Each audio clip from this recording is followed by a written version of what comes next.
Milimono. Allez, nous repartons sur le terrain évidemment avec Lamine Monyouma Sissi en direct ce matin chez les GG, mon cher Jacques Lewa. Bonjour et bienvenue chez les GG. Bonjour, c'est un plaisir énorme de vous retrouver. Merci beaucoup, allez-y Jacques. Bienvenue donc à cette émission Monyouma. Vous souhaitez réagir un peu à la répartition de la subvention accordée à la presse écrite. Vous êtes donc de l'AGEPI, en tout cas vous vous réclamez de l'AGEPI, sauf que vous avez un magazine et pour cela vous n'aurez pas votre part. Non, je ne me réclame pas de l'AGEPI, je suis de l'AGEPI. Et parce que j'ai payé la caution, j'ai rempli toutes les formalités qui font de nous un membre de l'AGEPI. Donc je ne me réclame pas de l'AGEPI, c'est important, cette précision. Alors, le partage de la subvention, c'est vrai, je veux juste alerter. Et parce que l'année dernière, malheureusement, on a été victime de cette injustice de la part de la direction de l'AGEPI, qui nous a inscrits sur la base d'un critère qui n'existe nulle part et qui nous dit que c'est un principe qu'il a trouvé en place. Les magazines ne sont pas concernés. Et quand on a demandé à savoir pourquoi les magazines ne sont pas concernés, on nous dit non, les magazines reçoivent des publicités. C'est extraordinaire. Et comme pour dire qu'on a interdit aux autres journaux d'avoir de la publicité. Et d'ailleurs, quand vous regardez les autres journaux sur place, il y en a qui font de la publicité. Et ce qui a été dit, et parce qu'on s'est rapproché de la HAC, ça nous paraissait tout bizarroïde. La HAC nous a dit que les critères définis, nulle part, on a dit que quand vous recevez de la publicité, vous ne devez pas bénéficier de la subvention. La seule chose, c'est que le taux de publicité dans le journal ne doit pas dépasser la page de la des informations. Et tout le monde connaît Émergence, vous pouvez consulter. Et on a très peu de publicité, on a beaucoup plus d'informations. Ceux qui prétendent avoir un journal d'information, nous savons, la plupart des journaux d'opinion. C'est des récapitulatifs des articles sur les sites. Je ne suis pas en train de cracher sur le travail et l'effort fourni par les gens, mais à un moment donné, il faut bien qu'on se dise la vérité. Alors cette année encore, on est revenu à la charge pour demander au président de l'AGEPI, M. Ablaï, pour qui d'ailleurs j'ai beaucoup de respect. Donc, qu'en est-on par rapport à notre situation? Il nous lâche à la figure en nous disant non, vous n'êtes pas concerné. Et donc, je ne reviens pas sur ce principe-là. Et donc, ça nous désole. Nous sommes vraiment étonnés. Et parce que je ne sais pas si on sait faire la différence entre journal et magazine. Un magazine, c'est un journal. La différence, c'est le rythme de publication. Le magazine, et ça, c'est important de rappeler sur l'intention de la direction de l'AGEPI, pas toute la direction de l'AGEPI, mais plutôt de Alpha Blight. Le magazine, il est périodique, et voilà, donc d'une semaine, ça va d'une semaine jusqu'à 3 mois, de toutes les façons. Et puis, il y a la qualité aussi des papiers. Donc, c'est les deux, c'est ce qui fait la différence entre le journal que nous connaissons, et qui est publié dans notre pays, et les magazines. Mais je ne suis pas sans humilité aucune. Le magazine que nous produisons, Émergence, les informations contenues dans ce magazine est sans égal. Et ça, je le dis avec, je le dis et je le réitère. Vous pouvez vérifier.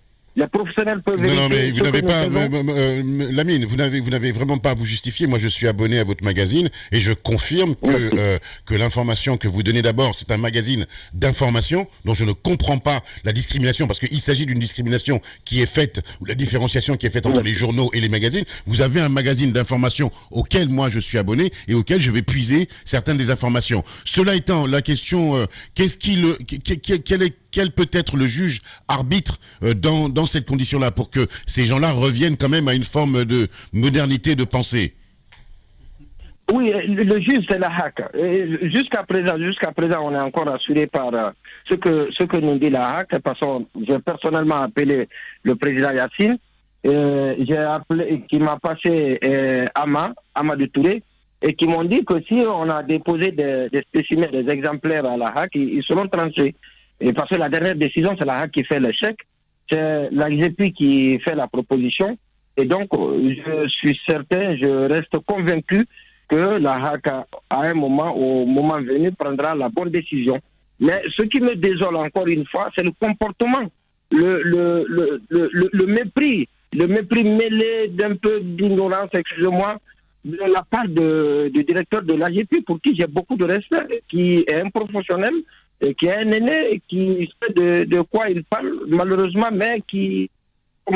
Et quand on dit qu'un magazine ne doit pas avoir la subvention parce qu'il fait de la publicité et il ne traite pas de l'information, c'est extraordinaire, je tombe de nu. Et donc, c'est pour ça que je suis écœuré. C'est pour ça. À vous écouter, pour ceux peut-être qui ne comprennent pas, on penserait tout de suite à une question d'argent. Est-ce que cette sortie est beaucoup plus liée à l'argent ou au fonctionnement de la GPI? Émergence existe depuis combien de temps?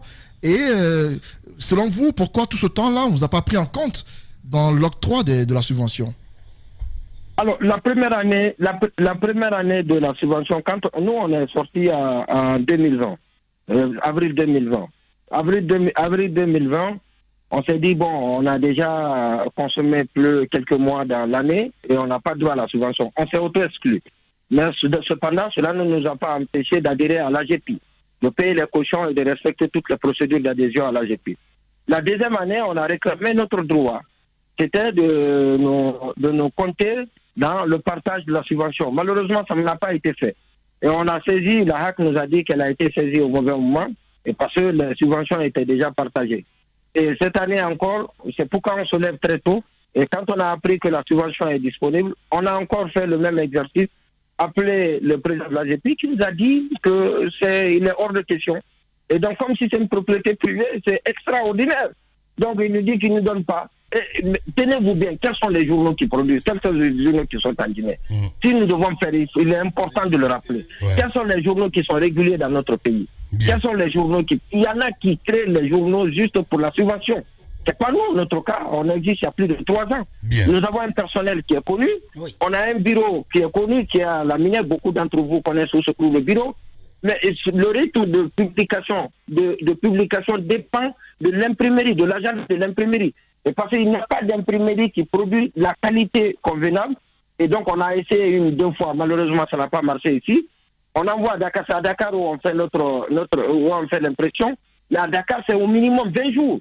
Quand vous partez, vous attendez 20 jours. Et 20 jours, sans compter le temps pour acheminer à Conakry, c'est au minimum 2 semaines.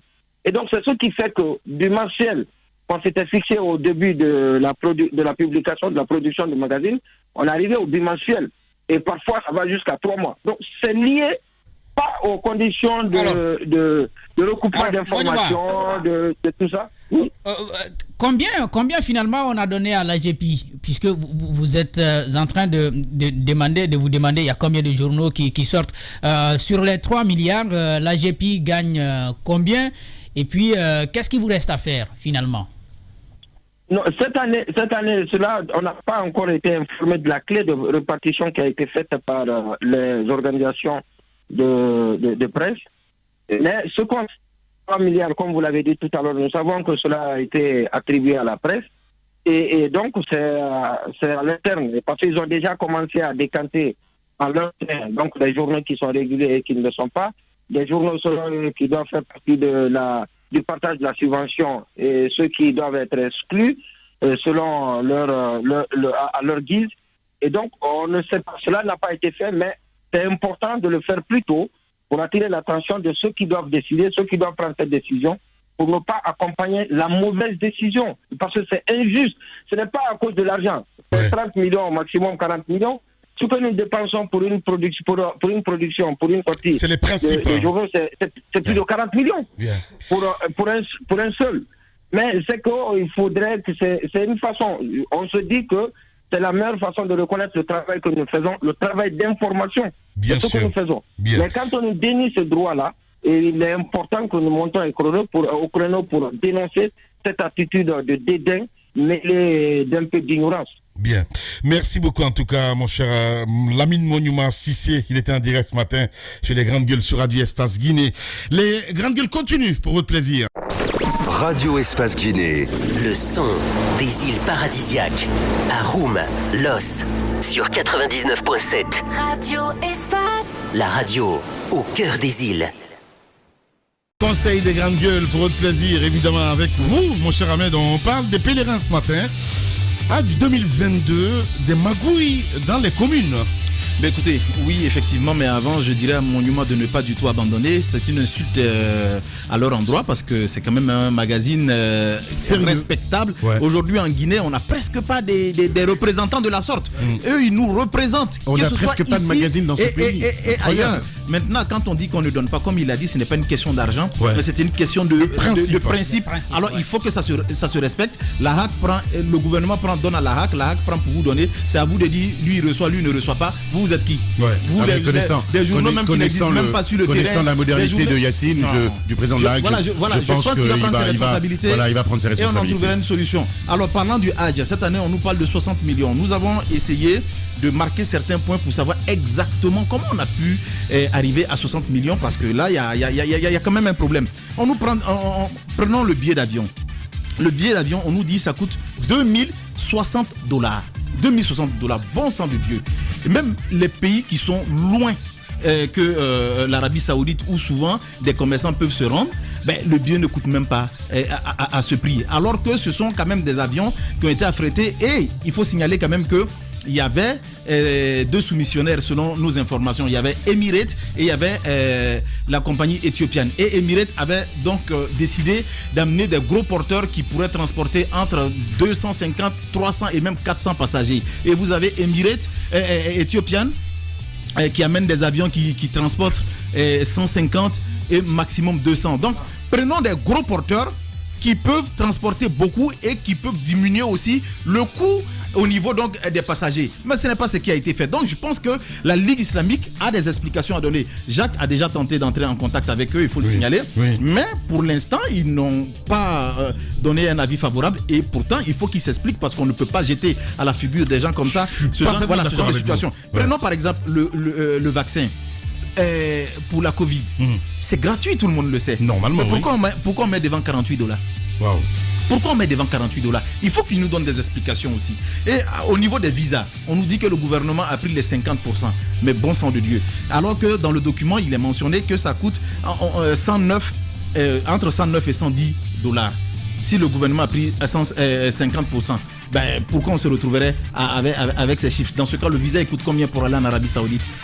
Il coûte combien? Donc je pense qu'il y a assez de bémols comme ça et il y a des explications qu'il faut qu'on nous donne. Par exemple, quand on prend le logement à Médine, on nous dit que ça coûte 1537 pour chaque pèlerin. Qu'on nous dise aussi quels sont même les hôtels dans lesquels on va loger ces pèlerins pour qu'on nous donne des chiffres pareils. Donc la Ligue islamique a un devoir d'explication sur le montant de 60 millions.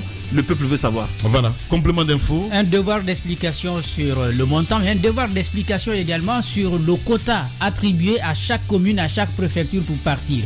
On sait qu'officiellement, l'Arabie Saoudite a admis 4000 pèlerins.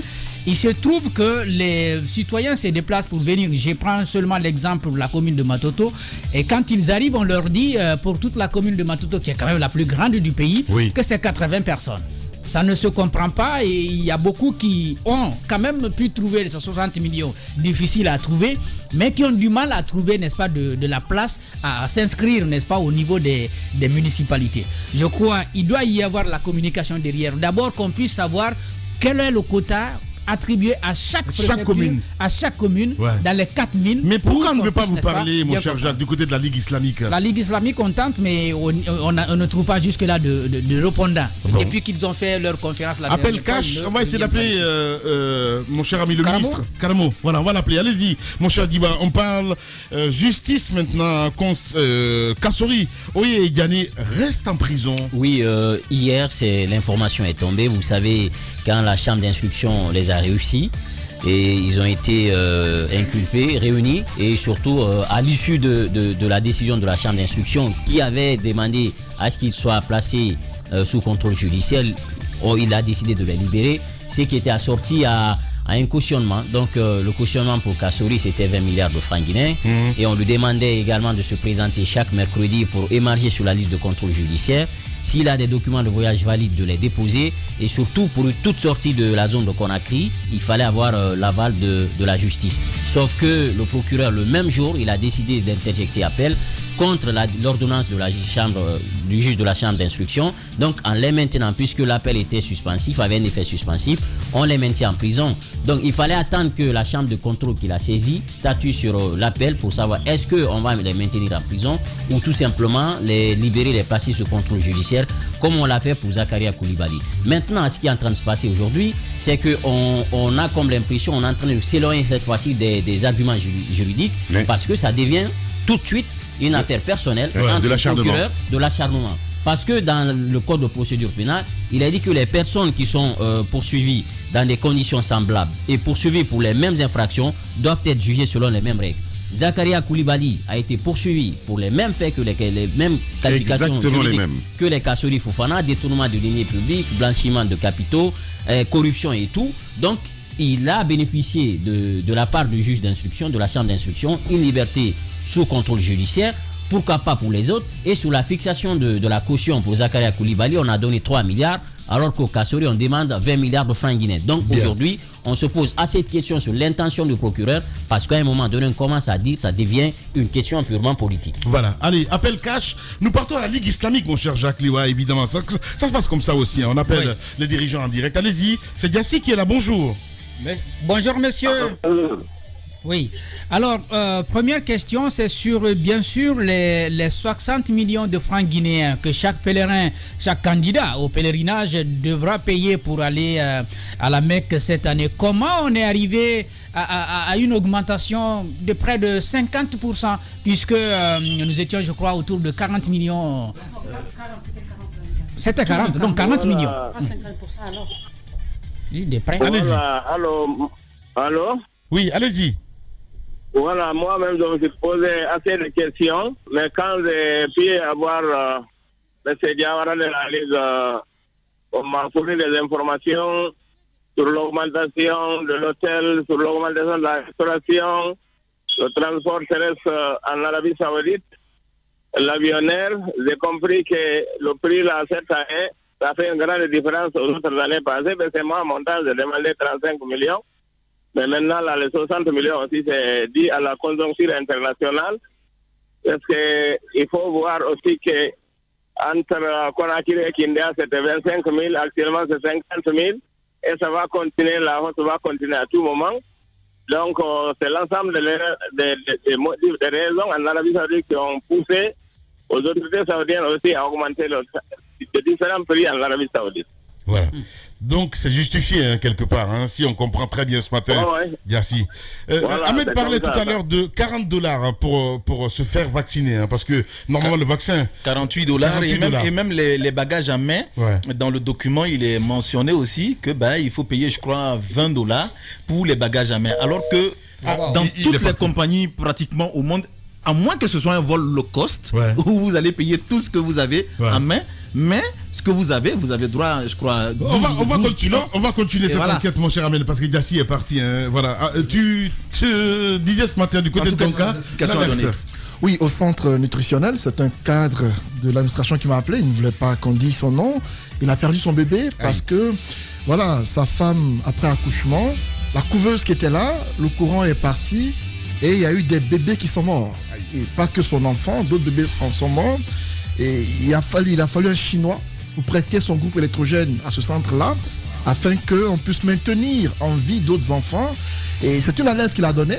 Il a vraiment souhaité qu'on dise cela à l'antenne ce matin parce que ça devient récurrent. Au centre nutritionnel de Donka, on ne prend pas au sérieux. On a vu le scandale au Sénégal là récemment. On ne prend pas au sérieux, c'est un problème. Alors que c'est un facteur important. Mais c'est le gouvernement qui est responsable. On a renouvelé tout Donka. On nous a dit que c'est devenu un hôpital moderne. On a renouvelé tous les blocs. Comment comprendre qu'à ce jour, là où les enfants viennent au monde nouvellement ou prématurément, qu'on ne soit pas encore en mesure de revoir les choses. Parce que c'est impensable que dans un pays, à travers le monde aujourd'hui, qu'on nous dise qu'il n'y a pas de courant stable dans un centre nutritionnel. C'est impensable.